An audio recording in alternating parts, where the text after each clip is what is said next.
নমস্কার বন্ধুরা, সিরিয়ালের সাতকাহন চ্যানেলে আপনাদের স্বাগত জানাই। বন্ধুরা, আজকে আবার চলে এসেছি চিরসখার সাতকাহন নিয়ে। কোর্টে তো কমলিনীর উকিল বুবলাইকে তো মিথ্যা প্রমাণ করেই দিল, ওর পর্দা ফাঁস হয়ে গেল। তারপরে বুবলাই যখন অ্যালিগেশন লাগাচ্ছিল যে স্বতন্ত্র বোসের জন্য চাকরিটা গেছে, তখন সেই বুবলাইয়ের কোম্পানির সিইওকে ডাকা হলো। কমলিনী উকিল কাঠগড়ায় ডাকলেন আর জিজ্ঞাসাবাদ শুরু করলেন। তো সিইও তো পরিষ্কার করে দিল যে না, সেরকম কিছু না, কোম্পানির অনেক লোককে বার করা হয়েছে সেই সময়, তার মধ্যে বুবলাইও ছিল। বরং স্বতন্ত্র বোস আমাদেরকে জিজ্ঞাসা করেছিল যে রুদ্রপলাশ তো খুব ভালো কাজ করছিল, তোকে বার করলেন কেন? তখন আমরা বললাম যে এই কোম্পানিটা আমাদের এই দেশে ভালো কাজ হচ্ছিল না, ওই জন্যেই খালি রুদ্রপলাশকে না, অনেককেই আমরা বের করেছি। তবে হ্যাঁ, যদি আরও কোনো রিকোয়ারমেন্ট থাকে তখন আমরা ডাকবো ওনাকে।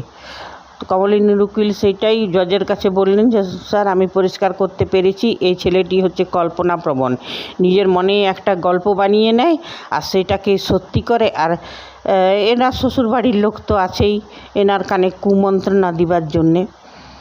আর এনার যে স্ত্রী, তার ট্র্যাক রেকর্ডও খুব ভালো নয়, সেটা আমি আপনাদের কাছে জমা করছি। তখন বর্ষার মুখটা তো দেখবার মতন ছিল, আর সেইটা আপনার কাছে জমা করছি। আর বললো যে কিন্তু এক সময় রুদ্রপলাশ নিজের স্ত্রীকেও বয়কট করে, ঘরে থাকতে দিতে চায় না, কিন্তু কমলিনী আর স্বতন্ত্র মিলে এটাই বোঝায় যে মানুষ মাত্রই ভুল হয়, তুমি বউকে অ্যাকসেপ্ট করো। আর তার কথা শুনেই আসেই রুদ্রপলাশের স্ত্রী কি প্রতিদান দিচ্ছে সেটা তো আমরা সবাই দেখতে পাচ্ছি। তারপরে দেখা গেল ঘরের দৃশ্য। সেখানে অনন্যা চলে এলো, স্বতন্ত্রের বৌদি এসে নিয়ে তো উল্টা পাল্টা অপমান যা ইচ্ছে তাই বলে গেল কমলিনীকে। কিন্তু একটা জিনিস দেখলাম, কমলিনীকে অপমান করছিল, কমলিনী চুপ করে দাঁড়িয়েছিল। অবশ্য মিঠি আর কুরচি কিছুটা প্রতিবাদ করলো। তারপরে কমলিনী ডাকলো স্বতন্ত্রকে, বললো আমি একাই সব কথার দায়িত্ব নেব না, নতুন ঠাকুরপো তুমি আসো আর এসে নিয়ে শুনো কথাগুলো। আর অনন্যা তো বললো যে তুমি তো নতুনকে নিজের হাতের পুতুল বানিয়ে নিয়েছো, মানে এইসব অ্যালিগেশন আর কি। তবে একটা জিনিস আমি বলবো, এইখানে কমলিনী আর কমলিনীর শাশুড়ি মা দুজনের তফাৎ নেই। কমলিনীর শাশুড়ি মা কুপুত্রের সাপোর্ট করছে, অন্ধ সাপোর্ট, আর কমলিনীও এই কুপুত্র বেঈমান ছেলের অন্ধ সাপোর্ট। কিন্তু যখন বলছিল যে কোর্টের মধ্যে কারু বলার আইনই নেই যে আমি আত্মহত্যা করব, এই রাইটার এই সিরিয়ালটাতে না দেশের আইন কানুন সংবিধান কোনো কিছুই ঠিক রাখেনি, সব কিছু ধাজ্জিয়া উড়িয়ে দিয়েছে এই সিরিয়ালটাতে। প্রথম কথা, কমলিনী এই চন্দ্রের যে উকিল আছে সে তো বেআইনিভাবে কেস লড়ছে, সে নিজেই দুনিয়ার বেআইনি কাজ করেছে, স্ত্রীকে ডিভোর্স দেয়নি, ঘর থেকে বার করেছে, তারপরে নিজের শ্যালকর হয়ে কেস লড়ছে। এটা তো আইনসঙ্গত জিনিস নয় না, এটা আইনের ক্ষেত্রে অপরাধ। তারপরে আরও সেটা হচ্ছে বুবলাই, সে কোর্টে দাঁড়িয়ে বলছে আমি আত্মহত্যা করব, এটাও একটা অপরাধ। তো অনেক রকমেরই অপরাধ হচ্ছে এই সিরিয়ালটাতে।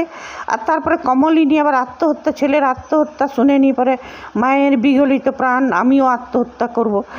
একটা জিনিস বলতে হবে, যেই হোক কমলিনী নায়িকা বলা উচিত নয়, তবুও আমি বলছি কমলিনীকে এখানে খুব স্বার্থপর দেখাচ্ছে, মানে নতুনের কাছ থেকে সব কিছু নিংড়ে নেব, অথচ নতুনের সঙ্গে সম্পর্কটা আমি স্বীকার করব না, এই জিনিসটা ঠিক নয়।